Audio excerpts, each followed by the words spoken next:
This morning, social media platforms weighing their options after Twitter announced this week that it will take major steps to limit the reach of QAnon content from its platform. The social media giant will ban 7,000 accounts, limit 150,000 others, and will stop recommending content related to the right-wing conspiracy theory. Joining me now to discuss, New York Times tech columnist Kevin Roose. Kevin, first, catch us up to speed exactly what QAnon is all about and what concerns you most. Sure. QAnon is a pro-Trump conspiracy theory. It sort of evolved from Pizzagate a few years ago into a big conspiracy theory that posits that Democrats and even some Republicans are involved in a global sex trafficking ring, that they are, that they are taking steps to traffic children around the world, and that President Trump was elected in part to put a stop to this. QAnon followers, there are many of them, some of these Facebook groups, and as you said, Twitter took action on 150,000 accounts. Some of the QAnon Facebook groups I've seen have more than 100,000 members. So this is not a fringe movement. This is really becoming sort of a mainstream concern. QAnon believers are running for Congress. They're also going out into the world sometimes and committing real-world acts of violence against people they perceive as being part of this demonic cabal. So Twitter is taking real action. What about other platforms like Facebook? I spoke to Facebook this week and they said they're not ready to make any official announcement. They actually said they've been talking to the New York Times about all that they're doing behind the scenes. What are they doing? Yeah, so they're preparing, I think, to announce some sort of a similar action. YouTube has also said that it's been sort of limiting the reach of some QAnon videos. But I think Twitter is sort of out in front of these other companies on taking sort of the most dramatic steps, including taking down some accounts.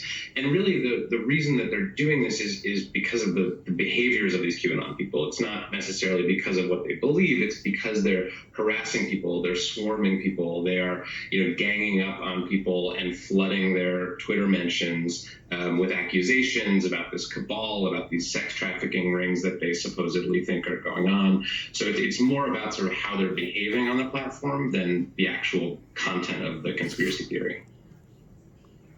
You do track every day the most popular Facebook posts that are spread. What have you found?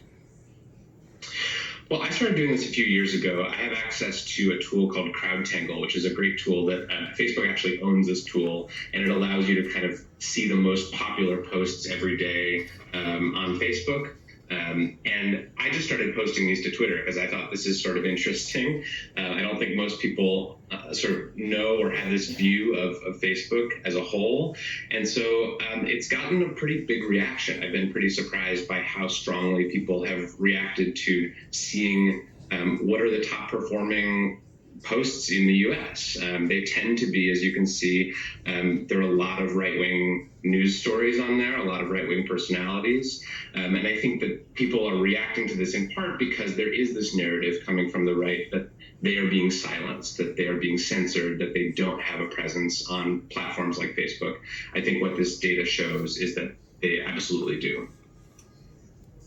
Kevin, I'm out of time, but I have to ask you before I go. 2 weeks ago, there was all this talk, lots of major companies boycotting any ad spending on Facebook until Facebook changed their policies. Where do we stand on that? It's kind of gone silent. Yeah, we really haven't heard too much about it in the past couple of weeks. I mean, I think technically they were preparing for a 1-month boycott, so that's July is almost over. We'll see if they re-up their decision when August starts. But I think this is not really phasing Facebook too much. I think they're, they have millions of advertisers. A couple hundred pulling their ads is not something that's going to pose an immediate threat to their business.